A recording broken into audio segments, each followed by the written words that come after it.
loves, welcome back to my channel. Welcome if this is your first time here. My name is Day, and if you like these types of videos, go ahead and subscribe and join the lovely family. And for those of you who have been here, thank you guys so much for coming back to see me once again. If you are watching this video, that means that I am officially 5 years locked. I have joined the 5-year gang. I'm super excited to be here and to be able to create this type of video on longevity. The last Loc Talk we had was really on a similar topic. Is it appropriate for you to have your locks for a long time, over a decade, longer than a decade, 2 and 3? Is that acceptable? Will it affect your hair in a negative way? If you haven't seen that video, watch that video. But just as like a response to that topic, I would like to talk about longevity and how you can keep your locks for an extended amount of time. Now, I will say in this lock journey and the last, I have had my locks for 5 years. That is my max. So I have not had my locks for 10 years. I really cannot speak on it. But I know a lot of people in my community can, and I welcome them to comment their tips below. But these are just my mind. For those who are getting started and you're really trying to figure out how you can, you know, surpass just the 1-2 year mark. The first thing I want to talk about is really getting to know your hair and knowing what your hair can take. It is so easy now to compare your locks to everybody else's because a lot of people have locks now. A lot more people, our community is growing. A lot of people are getting locks, and sometimes you can look at someone else's hair and say, their hair looks a lot like mine. Maybe we have the same type of hair. I find that everyone's hair is unique. I say this all the time. Everyone has a unique experience, and sometimes even though someone's hair can look like yours, it does not mean that it reacts to everything in the same way. A lot of people's hair react to things differently regardless of how it looks. Sometimes your hair reacts to different products in different ways. Some people's hair reacts to heat, water, in different ways. Some people's locks love water. Some people being out in the sun can really affect their locks. It can lighten their hair. It can dry out their scalp. It just really depends. But what's important for you and important for me as well is knowing what works for you. Some things you can do that other people cannot do, which is great. And there's some things that other people can do that would be detrimental to your lock journey. So just really understanding that.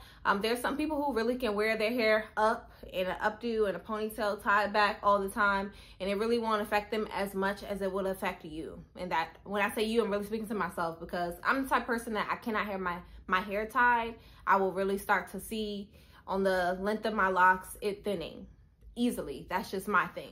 There are some people who they cannot oil their hair often. They get buildup all the time. I'm one of those type of people who I can do oil. There are just other things that I can't do. Some people really can do conditioner. Some people's locks need conditioner. Some people have told me. And you know, that's just not the case for me. So it just really takes time to kind of study your hair. I feel like don't just, you know, go about the day by day, just like, you know, going through your routine of moisturizing it and not really paying attention to it. See how your hair reacts in different environments. See how your hair reacts when you go on vacation or when you switch your shampoo, your products. Pay close attention to all those things, especially if you are deciding to alter your locks, like dye them. See how your hair reacts to you adding hair into your locks. What happens then? What happens to your scalp? What happens to your locks? Do they hate it? See how your hair reacts when you style your hair. Just really pay close attention so that down the line, you'll start to notice, okay, these are some of the things that I cannot do and I need to stay away from. I have really decided to implement that this year with the styles that I do. I love a ponytail style. I don't know what it is. I love the snatch sleek ponytail look, and I was gonna get one recently for my anniversary Chicago getaway. I was thinking about getting a ponytail, but at the last minute I just had to switch it. I had to switch the style. I really could not do it to myself. I'm like, I know you want that ponytail bad, but you know that ponytail is not healthy for you. You know it's gonna break off your hair. Even if it doesn't break off your hair's not gonna thank you for it. So go with something more relaxed, which is why I have this style right here. It's very minimal tension, and you know, it may not have had the sleek look like the ponytail would have, but my hair and my scalp is thanking me for choosing something that is not so tense. The next thing I would like to say is really understanding that although you have a community of people Your journey is your own. So you have to really make goals for yourself. I want to keep my locks for this amount of time, or my personal thing for doing my locks is finding out this about myself. Kind of figure out what your personal journey is and think about that, because a lot of times when you kind of get locks and somebody else has locks, you feel like you're in it together, girl. You have like a family, a community. People don't keep their locks, okay? People cut their locks all the time. So please do not link your journey to someone else's and think that, you know, y'all, you know, in this together. You can be, for sure, but please don't let that dictate your journey, because when people cut their hair, you start looking like, man, should I? You know what I mean? Like, now you're thinking about cutting your hair. No, it's great to have community. It's great to do things together, but at the end of the day, think about, you know, you doing it for you and what you want to get out of it. And if you make a friend along the way, or you build a connection along the way, that's fantastic. But longevity, you have to have your personal goals. I felt this way with my husband, because if you've been here for a while, you know, my husband had locks for like 6-7 months. And I was like, yes, we're going to be a lock couple, and our kids are going to have locks, and we're just going to be a lock family. This man cut his hair and was like, yeah, no, I want my waves back.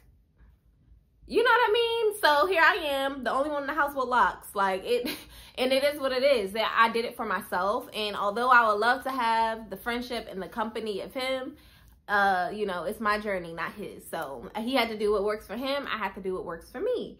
That's just, that is how it is. You have to kind of depend on yourself sometimes, even though it's nice to have company in this particular journey. Make sure you don't do things that you regret in your journey.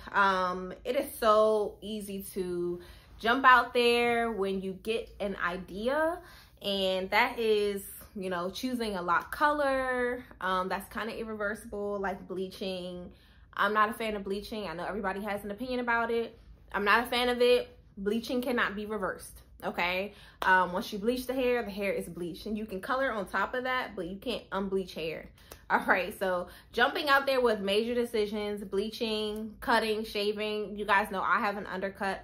I absolutely love my undercut.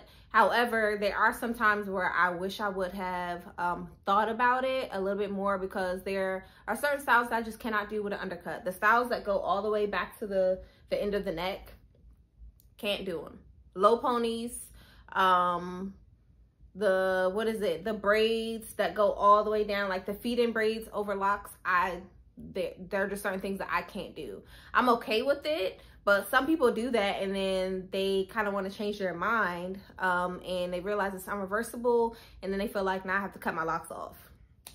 Take time to think about it. If you are on a long-term journey, you have a very long time to make decisions about your hair. If you're uncertain, or you're just not 100% yet, just wait a while. If you still want to do it in a couple months, or honestly, if you still want to do it next year, then do it. But just kind of take some time to think about it before doing like impulse things with your hair, because again, a lot of things that you do with locks really cannot be reversed. You just have to grow it out, cut it out. Some people do this with the bob. They like get an itch for, oh, I want a lock bob now, and they cut their hair, and you know, now you just gotta wait for it to grow back. Like it is what it is. As long as you don't have any regrets, that's fine. But when you start to regret things, then you feel like, okay, well, now maybe I should cut my hair. Don't want to get to that point, especially if you plan on just getting locks all over again. Think long and hard about the decisions that you are going to make. The last thing I would say is celebrate yourself. Document your journey. Document. Take pictures. If you're not a social media person, that is fine. Take the pictures for you. Take the videos for you, and look back and see how far you've come. I do that so often when I, you know, just want like inspiration. I go back to my old journey sometimes. I go back to this journey when I started 5 years ago, and think about me having this little afro and me just like starting the little twists and everything. It is just so inspiring looking at like that growth, and you're like, man, if I really went this long, I can continue. Even if you've only been doing it for 6 months, your hair grows so much over 6 months and changes so much over 6 months. Take pictures, document it, and look back at that stuff and really appreciate, you know, how much you as a person as well have changed during your journey. And I'm sure that will inspire you to hold on a little bit longer. I know it inspires me when I go back and look at old videos. Sometimes I have people comment on videos from literally 5 years ago. Like, Literally, like, oh my gosh, I'm watching you when you first started. And I get so embarrassed. I'm like, oh my gosh, like, wow. But it's also very encouraging to see how much things have changed, how much I have changed, and that this Loc journey has really been a part of my development. It makes you want to hold on a little bit longer. So yeah, those are my longevity tips. If you have tips, which I'm sure you do, drop them down below. In those moments where you just feel like kind of giving up, what do you do to inspire yourself? Loc community, drop that down below. I would love to hear from you guys. I appreciate you guys for joining me for another video, and I will see you in my next one.